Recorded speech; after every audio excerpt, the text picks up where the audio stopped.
তাহলে এই রমাদানকে আমরা বুদ্ধিমানের মতো কাজে লাগাতে চাই কি চাই না? হ্যাঁ, বুদ্ধিমানের মতো কাজে লাগাইতে হবে। মুমিনরা স্মার্ট হয়।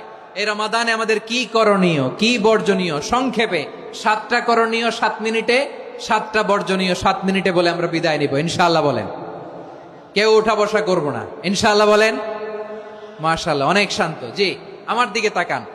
রমাদানে, আসন্ন রমাদানে আমাদের 7টি করণীয়। 1 নাম্বার করণীয়, এই রমাদানকে আপনি কোরআনময় করে তুলুন। কোরআনময় করে তুলুন 2025-এর রমাদান। এই হচ্ছে আজকের প্রোগ্রামের স্লোগান। জোরে বলেন ঠিক কিনা? কোরআনময় করতে রাজি আছেন? কোরআন তেলাওয়াত করতে রাজি আছেন? আমার প্রিয় ভাইরা, ধীরস্থির ভাবে কোরআন তেলাওয়াত করুন, তাড়াহুড়ো করে নয়। আনাস রাদিয়াল্লাহু তাআলা আনহু বলতেন, রুব্বা কারি লিল কোরআন ওয়াল কোরআনু ইয়ালআনহু। কোরআনের অনেক কারি আছে যারা কোরআন পড়ে কিন্তু সওয়াব পায় না, বরং আল্লাহর কোরআন তার বিরুদ্ধে আল্লাহর দরবারে নালিশ করে আর লানত করতে থাকে। আমরা কি ওইরকম কোরআনের তেলাওয়াতকারী হতে চাই? না। ধীরস্থির ভাবে ওয়ারাত্তিলিল কোরআন তারতিলা, তারতিলের সাথে পড়বেন। বিষ্ণু ঈসা ইসলাম কানা ইয়ামুদ্দু সাওতাহু মাদ্দান, টেনে টেনে পড়তেন। আলহামদুলিল্লাহি রাব্বিল আলামিন আর রহমানির রহিম মালিকি ইয়াউমিদ্দিন ইয়্যাকা না'বুদু ওয়া ইয়্যাকা নাস্তাঈন ইহদিনাস সিরাতাল মুস্তাকিম সিরাতাল লাযীনা আন'আমতা আলাইহিম গায়রিল মাগদুবি আলাইহিম ওয়ালাদ-দাল্লিন। পড়েন আমিন। কানা ইয়ামুদ্দু সাওতাহু মাদ্দান, টেনে টেনে পড়তেন। ওয়া কানা ইউকাত্তিউ আয়াতাহু, ইউকাত্তিউ আয়াতান আয়াতান, প্রত্যেক আয়াত পড়ে পড়ে তিনি থামতেন। এভাবে কোরআন পড়তে হবে। আমাদের অনেক মা বোনেরা আজকের এই চাঁপাইনবাবগঞ্জের প্রোগ্রামের অনেকগুলো মহিলা প্যান্ডেল আমি ল্যান্ডিং করার সময় দেখেছি। আমার অনেক বোনেরা, ওনারা কোরআন খতম করতে যে এমন ভাবে তেলাওয়াত করেন, কোরআন তেলাওয়াতের আদব আর অবশিষ্ট থাকে না। আমরা তার তিলের সাথে তেলাওয়াত করব, যেমনটি আমি পড়ে শোনালাম। বিষ্ণু ইসলাম প্রতি আয়াত শেষে থামতেন, টেনে টেনে পড়তেন, তার তিলের সাথে পড়তেন, সুর করে পড়তেন। মানলাম ইয়াতাগান্না বিল কোরআন ফালাইসা মিন্না, যে সুর করে কোরআন পড়ে না সে আমার উম্মত হতে পারে। যাইনুল কোরআন বিআসওয়াতিকুম, বিষ্ণু বলেন সুর করে কোরআন পড়বা। অনেকে কোরআনের খতম তুলবার জন্য কোরআনরে একেবারে খতম করে দেয়, এরকম আছে না নাই? কোরআনের খতম তোলার জন্য কোরআনরে কি করে?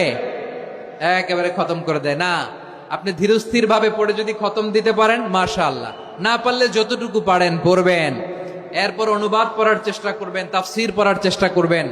আপনাদের জন্য এক অনন্য উপহার রয়েছে আমার পক্ষ থেকে, এক নজরে কোরআন। 114 সূরার সারমর্ম, সার নির্যাস আমরা নিয়ে এসেছি এখানে। বাংলা ভাষায় আমার জানা মতে খুব সম্ভবত এই প্রথম কাজ কেউ করে নাই। আরবিতে পাবেন এরকম অনেক বই, ইংরেজিতে কিছু কাজ আমরা দেখেছি, কিন্তু বাংলায় পাবেন না। এত চমৎকার ভাবে আমরা সূরাগুলোর সারমর্ম, সার নির্যাস তুলে ধরার চেষ্টা করেছি। 5 পৃষ্ঠায় আপনি জেনে যাবেন এই সূরার সেন্ট্রাল থিম কি। 5 পৃষ্ঠায় জেনে যাবেন মেজর থিম কি, এই সূরায় কি কি নিয়ে আলোচনা করা হয়েছে, এই সূরা থেকে মূল লেসন কি, মূল শিক্ষা কি, সহজে আপনারা বুঝে যাবেন। সুযোগ হলে এটা সংগ্রহ করবেন। আপনারা যে কোনো ধরনের ভালো অনুবাদ আপনারা পড়বেন, তাফসীর পড়বেন। আমরা কোরআনময় করতে চাই। খতম কোরআনে রমাদানের 1 খতম দেওয়ার একটা সহজ পদ্ধতি হচ্ছে, রমাদানের প্রতি নামাজের পরে 4 পৃষ্ঠা। প্রতি নামাজের পরে কয় পৃষ্ঠা? 4 পৃষ্ঠা। তাহলে 5 ওয়াক্তে 4 পাঁচা 20 পৃষ্ঠা। হেফজে কোরআন গুলো 20 পৃষ্ঠা 1 পারা। এভাবে 30 দিনে আপনার 1 খতম হয়ে যাবে। আমরা যেন তার তিলের সাথে বিশুদ্ধভাবে কোরআন তেলাওয়াত করতে পারি, আল্লাহ তৌফিক দান করুক। পড়েন আমিন। 2 নাম্বার করণীয়, ধীরস্থির ভাবে তারাবির সালাত গুলো যেন আমরা আদায় করি। তাড়াহুড়ো করবেন না, আল্লাহর ওয়াস্তে তাড়াহুড়ো করবেন না, তাহলে কোরআন আমাদের জন্য বদদোয়া করবে। তাড়াহুড়ো করবেন তারাবির নামাজে। তারাবির নামাজ সালাতুত তারাবিহ মানে বিশ্রামের নামাজ। আর আমরা পড়ি সালাতুল কিতার, রেলগাড়ির মতো নামাজ। চিল্লায় বলেন ঠিক কি না? না, এরকম করবেন না। ইমাম সাহেবদেরকে আশ্বস্ত করুন যে ইমাম সাহেবরা আমরা পিছনে আসি আপনাদের সাথে, আপনি আস্তে আস্তে পড়েন, তার তিলের সাথে পড়েন, ধীরস্থির ভাবে তারাবির সালাত পড়বেন। সারা বছর এই সুযোগ হয় না দাঁড়িয়ে কোরআন শোনার, এরকম আয়োজন ব্যবস্থাপনা সারা বছর আর আমরা পাই বলেন তো? না। তারাবির সালাতের রাকাত বিতর্ক এড়িয়ে চলুন। রাকাত নিয়ে বিতর্ক করবেন না। 8 রাকাত 20 রাকাত নিয়ে যে মারামারি এই দেশে, এটা শয়তানের ফন্দি। চিল্লায় বলেন, এটা কার ফন্দি? আমরা 20 রাকাত পড়ি, আপনারা হয়তো 8 রাকাত পড়েন, কোনো অসুবিধা নাই। আমরা যারা 20 রাকাত তো আমরা পড়তেছি, আমরা 20 রাকাতের কথাই বলি, 20 রাকাত আমরা পড়বো আজীবন। সৌদি আরবে মক্কা মদিনায় 20 রাকাত পড়ে, কোনো অসুবিধা নাই। অন্যান্য মসজিদ গুলো 8 রাকাত পড়ে, এই নিয়ে এদের মধ্যে মারামারি আছে? হ্যাঁ, এই জন্য রাকাত বিতর্ক এড়িয়ে চলবেন। প্রিয় ভাইয়েরা, আপনার আমল আল্লাহর কাছে কবুল হবে সংখ্যার বিচারে না উত্তমতার বিচারে? বলেন তো, সংখ্যার বিচারে না উত্তমতার বিচারে? উত্তমতার বিচারে। কত চমৎকার ভাবে আপনি আল্লাহর সামনে দাঁড়াতে পারছেন, এটা বিবেচ্য। রুকু সেজদাগুলো সুন্দরভাবে করবেন। রুকু থেকে সোজা হয়ে দাঁড়ানো ওয়াজিব, 2 সেজদার মাঝখানে সোজা হয়ে বসা ওয়াজিব। এই তা'দিলুল আরকান বাদ দিলে হানাফি মাযহাব মতে সৌ সেজদা দিতে হবে, অন্য মাযহাব মতে নামাজই হবে না, আপনার নামাজই হবে না। এই জন্য ধীরস্থির ভাবে তারাবির সালাত যেন আমরা আদায় করি। পারা যাবে তো ইনশাআল্লাহ? 3 নাম্বার, তাহাজ্জুদের সালাত আদায় করুন। বছরের অন্যান্য সময় উঠতে পারি না, অনেকে বলে হুজুর উঠতে পারি না, কিন্তু রমাদানে সাহারি খাওয়ার জন্য তো ওঠাই লাগে। কি বলেন, সাহারি খান আপনারা? হ্যাঁ, খান না? খান কে কে দেখি তো? মাশাআল্লাহ মাশাআল্লাহ। এই সুন্নত পালনের জন্য 1 নাম্বার। মাশাআল্লাহ, ঠিক আছে, পালন করবেন। আল্লাহর হাবিব বলেন, তাসাহহারু ফা ইন্না ফিস সাহুরি বারাকা। তোমরা সাহারি খেও, কেননা সাহারির ভেতরে বরকত ঢুকায় দিয়েছে কে? একটা খেজুর, 1 গ্লাস পানি খেলো সারা দিন আপনাকে তরতাজা রাখে কে? তো সাহারির জন্য যেহেতু উঠতেই হয়, সাহারি খাওয়ার আগে বা পরে 2 রাকাত 4 রাকাত তাহাজ্জুদ পড়া যাবে না? রব্বুল আলামিন বলেন, ওয়ামিনাল লাইলি ফাতাহাজ্জাদ বিহি নাফিলাতান লাকা আসা আইয়াবআসাকা রাব্বুকা মাকামান মাহমুদা। ও নবী, রাতের কিছু অংশ সময় তাহাজ্জুদের সালাত আপনি আদায় করবেন, কারণ এই তাহাজ্জুদ হলো আপনার জন্য নাফিলাতাল লাক, অতিরিক্ত ফরজ। আপনাকে মাকামে মাহমুদে অধিষ্ঠিত করবে কে? এজন্য যারা সম্মানিত হতে চান, সম্মানের আসনে যেতে চান, তাদের জন্য তাহাজ্জুদ অবধারিত। আমরা রমজানে সাহারির আগে তাহাজ্জুদ পড়তে চাই কি চাই না? এই নামাজটারে আল্লাহ বড্ড ভালোবাসেন। কেন জানেন? কারণ গভীর ঘুমকে স্যাক্রিফাইস করে আমরা এই নামাজ পড়ি। ঘুমের আরবি জানা আছে কারো? ঘুমরে আরবিতে কি বলে? অনেকগুলো আরবি আছে। একটা আরবি হচ্ছে নুআস, তন্দ্রা, তন্দ্রা, আমানাতান নুআসা কোরআনে এসেছে। আরেকটা আছে ঝিমুনি, ঝিমুনি, এইভাবে ঝিমুনি আসে ঘুমের আগে, এটারে বলে সিনা। এটারে কি বলে? সিনা। স্বাভাবিক ঘুমকে আরবিতে বলে নাউম। স্বাভাবিক ঘুমকে কি বলে? এই সিনা আর নাউমকে আল্লাহ এক আয়াতে এনেছেন, লা তাখুযুহু সিনাতু ওয়ালা নাউম। আল্লাহর তন্দ্রা নাই, ঘুম নাই। ঘুমের আগে যে তন্দ্রা আছে ওইটাও নাই। তাহলে নুআস, সিনা, নাউম পেলাম। আরেকটা ঘুমের আরবি হচ্ছে হুজুদ। চাপাই নবাবগঞ্জ আওয়াজ করে বলেন, আরেকটা ঘুমের আরবি কি? হুজুদ। এটা মাঝরাতের ঘুম, শেষ রাতের ঘুম, যেই ঘুমটা বড্ড মজা লাগে। কাঁথা টেনে টেনে, ব্ল্যাঙ্কেট টেনে টেনে আরেকটু ঘুমাইতে মন চায়, আরেকটু, আর 1 মিনিট, আর 2 মিনিট, এরকম একটা মজার ঘুম শেষ রাতে আছে না নাই? এই শেষ রাতের ঘুম, এই হুজুদের ঘুমকে স্যাক্রিফাইস করে যেই সালাত পড়া হয়, ওই সালাতের আরবি নাম হচ্ছে সলাতুল হুজুদ বা সলাতুত তাহাজ্জুদ। চিল্লায় বলেন আল্লাহু আকবার। এজন্য আল্লাহ তাআলা তাহাজ্জুদের সালাতকে এত পছন্দ করেন। পড়বেন তো রমাদানে। 4 নম্বরে, মুক্ত হস্তে দান করুন। মুক্ত হস্তে দান করুন। ওয়ামা আতাইতুম মিন যাকাতিন তুরিদুনা ওয়াজহাল্লাহি ফাউলাইকা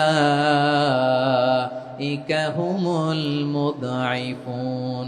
তোমরা মনে করো না যাকাত দিলে তোমাদের সম্পদ কমে যায়, এটা ভেবো না। বরং তোমরা আল্লাহর খুশির জন্য যে যাকাত দাও, তারপরে তোমার যে সম্পদ থাকে ওই সম্পদের মধ্যে প্রবৃদ্ধি দান করে কে? আপনি মনে করছেন দিলে কমে? চাঁপাইনবাবগঞ্জের ভাইয়ের আওয়াজ করে বলেন, দান করলে কি সম্পদ কমে নাকি বাড়ে? আওয়াজ করে বলেন, কমে না বাড়ে? বাড়ে। যেটা দান করেন, কামাসালি হাব্বা আম্বাতাত সাবআ সানাবিলা ফি কুল্লি সুম্বুলাতিন মিয়াতি হাব্বা। 1 টাকা দান করলে এটা চারা বীজের মতো, রূপে দিলে 7টা শীষ, প্রতি শীষে হয় 100 শস্য দানা। আল্লাহ যারে চায় এরকম বাড়ায় দেয়, প্রবৃদ্ধি দেয়। সুবহানাল্লাহ। এজন্য মুক্ত হস্তে দান করতে রাজি আছেন? আগে আগে জাকাত ক্যালকুলেট করে রাখেন। আপনার জাকাত বর্ষ যদি পরেও হয়, দেরি করেও হয়, ধরেন যে প্রতি বছর মহরমে দেন, আপনি আগে দিতে পারবেন। জাকাত অগ্রিম আদায় করা যায়, সুবহানাল্লাহ বলেন।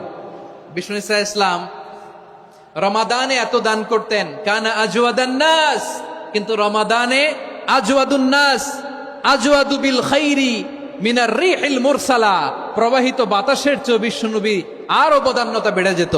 প্রবাহিত বাতাস যেমনি সবাইরে বাতাস দেয়, আস্তিক নাস্তিক মুমিন কাফির সবাইকে শীতল করে দেয়, তেমনি নবীজির রমাদানের দান ছিল এমন, কেউ নবীর কাছে চেয়ে ফিরে গিয়েছে এর নজির নাই। জোরে বলেন সুবহানাল্লাহ। রমাদানে দান করব, ইফতার শেয়ার করব। কাউকে ইফতারি করালে সারাদিন রোজা রেখে তার যে সওয়াব, আপনি ইফতার করানোর কারণে আপনার আমলনামায় ওই সওয়াব আল্লাহ ঢুকায় দিবেন। পড়েন সুবহানাল্লাহ। সাহাবারা বললেন, নবী আমরা গরিব মানুষ, ইফতারি খাওয়ানোর পয়সা নাই। আল্লাহর হাবিব বললেন, ওয়ালাউ বিমাজকাতি লাবান, এক ঢোক দুধ, ওয়ালাউ বিতামরা, একটাও খেজুর, ওয়ালাউ বিশারবাতিমা, এক ঢোক পানি খাইয়েও যদি কারো রোজা ভাঙাও, তারপরে ওই সওয়াব তোমার আমলনামায় দিবে কে? তাহলে মুক্ত হস্তে দান করুন, 4 নাম্বার। 5 নাম্বার হচ্ছে কদর তালাশ করুন। রমজানের সবচেয়ে দামি সময়। বিষ্ণু বলেন, মান হুরিমা খাইরাহা ফাকাদ হুরিম, যে কদর মিস করলো সে সব মিস করলো, হি ইজ দ্য লুজার। আচ্ছা বলেন, এই বরকতের মাসে আমরা কি লুজার হতে চাই না গেইনার হতে চাই? সবাই বলেনি, বলেন এই রমাদানে আমরা লুজার হব না গেইনার হব? ইন্না আনজালনাহু ফি লাইলাতিল কদরি ওয়া মা আদরাকা মা লাইলাতুল কদর লাইলাতুল কদরি খায়রুম মিন আলফি শাহর। পড়েন আল্লাহু আকবার। লাইলাতুল কদরি খায়রুম মিন আলফি শাহর, 1000 মাসের চেয়েও সেরা। 1000 মাসে হয় 83 বছর 4 মাস। 83 বছর 4 মাস টানা ইবাদত করলে যেই সওয়াব, কদরের রাতে ইবাদত করলে অতটুকু সওয়াব আপনি পাবেন, আল্লাহ সেটা বলে নাই। আল্লাহ বলে তার চাইতে বেশি সওয়াব দিয়ে আপনার আমলনামা ভরে দিবে কে? কদর যেন মিস না হয়। 21, 23, 25, 27, 29 নাকি খালি 27? আপনারা কি খালি 27? হ্যাঁ না, ফালতামিসু ফিল আশরিল আওয়াখিরি ফিল মিনাল ভিতরি, রমজানের শেষ দশকের বেজর রাতগুলোকে কদর হিসেবে তালাশ করো। আল্লাহর হাবিব সাল্লাল্লাহু আলাইহি ওয়াসাল্লাম শেষ 10 দিন টানা ইবাদত করতেন, টানা ইবাদত। ইদা জাআল আশরু আহিয়াল লাইলা আইকাদা আহলা ওয়া জাদ্দা ওয়া শাদ্দাল মিজার, সারা রাত জেগে ইবাদতের নজির নবীজির নাই, শুধু রমজানের শেষ দশক ছাড়া। সুবহানাল্লাহ বলেন। নিজেও ঘুমাতেন না, ফাতেমা রাদিয়াল্লাহু তাআলা আনহু, আলী রাদিয়াল্লাহু তাআলা আনহু কাউকে ঘুমাতে দিতেন না, সবাইকে জাগিয়ে তুলতেন। আমরা সারা রাত জেগে ইবাদত করব, রাজি আছেন তো? কদর যেন আমাদের মিস না হয়। আজকে থেকেই ক্যালেন্ডারে মার্ক করে রাখেন, সব কাজ পেছনে ফেলে, সব ব্যস্ততাকে পেছনে ফেলে ইবাদতের জন্য আমরা প্রস্তুত থাকবো কদরের রাতে। কোনোভাবে কদর যেন আমাদের মিস না হয়, ইনশাআল্লাহ। বলেন তো সবাই। 6 নম্বরে পারলে ইতিকাফ করবেন। আল্লাহর হাবিব সাল্লাল্লাহু আলাইহি ওয়াসাল্লাম প্রতি বছর 10 দিন ইতিকাফ করতেন। যে বছর ইন্তেকাল করবেন সে বছর 20 দিন ইতিকাফ করেছেন। আপনি বলবেন, হুজুর ইতিকাফ না করলে সমস্যা কি? আমার নবী একটা ইবাদত সারা জীবনেও ছাড়ে নাই, আর আপনি জীবনে একবারও করেন নাই। এবার হিসাব আপনার কাছে, হিসাব আপনার কাছে। না পারলে অন্তত রাত্রি বেলাগুলো মসজিদে কাটাবেন। পারবেন তো ইনশাআল্লাহ? সব শেষে শিশু এবং নারীদের ব্যাপারে বিশেষ খেয়াল রাখবেন। শিশুদের রমাদানের ব্যাপারে উৎসাহ দেন, তাদের প্রস্তুতি নেওয়ান, তাদেরকে রোজা রাখতে দিবেন। আমার ভাইয়েরা এবং বোনেরা, পর্দার আড়ালে মায়েদেরকে বলবো, চাপাই নবাবগঞ্জের মায়েরা, 1 দিন 2 দিন না খেয়ে থাকলে আপনার ছেলে মেয়ে মারা যাবে না, ঠিক কিনা বলেন? ওদেরকে উৎসাহিত করেন, ওদের ছোট্ট যারা রাখতে দেন, বলেন যে বাবা সকাল থেকে দুপুর পর্যন্ত না খেয়ে থাকলে তোমার অর্ধেক রোজা, এরকম 2 দিন অর্ধেক মিলে তোমার 1 রোজা। এরকম আমি কত রোজা রাখছি ছোটবেলায়, কোনো হিসাবই নাই। আমার দাদি বলতো সকাল থেকে না খেয়ে দুপুর 12টা পর্যন্ত রাখলে নাকি অর্ধেক হয়, এরপরের দিন অর্ধেক, 2 অর্ধেক মিলে 1 রোজা। এটা তো আসলে রোজা হয় না, কিন্তু তাকে উৎসাহ দেয়া। ইফতার প্রোগ্রামগুলোতে নিবেন আমাদের বাচ্চাদেরকে, দেখবেন যে ওর ক্ষুধা লাগতেছে, খায় না, কারণ কেউ খায় না। একজন আজান দিচ্ছে, সবাই খেজুর নিয়ে ইফতার করতেছে। এই দৃশ্য, এই ট্রেডিশন, এই ইবাদত, এই তারবিয়া ওর আগামীর জীবনটাকে সুন্দর করবে। চিল্লায়া বলেন ঠিক কি না? এভাবে আগামীর প্রজন্মকে আমাদের গড়তে হবে। শিশুদের রোজার ব্যাপারে প্রস্তুতি নিন, উৎসাহ দিন। আর নারীদেরকে কষ্ট দিবেন না। সারা দিন পেঁয়াজু, আলুর চপ, বেগুনি, পাকোড়া, ছোলা, মুড়ি, শরবত, রুয়াবজা আছে না নাই, বানাতে বানাতে আমাদের বোনেরা কাহিল হয়ে যায়, আর তারাবি পড়তে পারে না, ইবাদত করতে পারে না। আমরা যেন আমাদের বোনদের প্রতি এহসান করি। পারবেন তো সবাই? এই 7টি করণীয়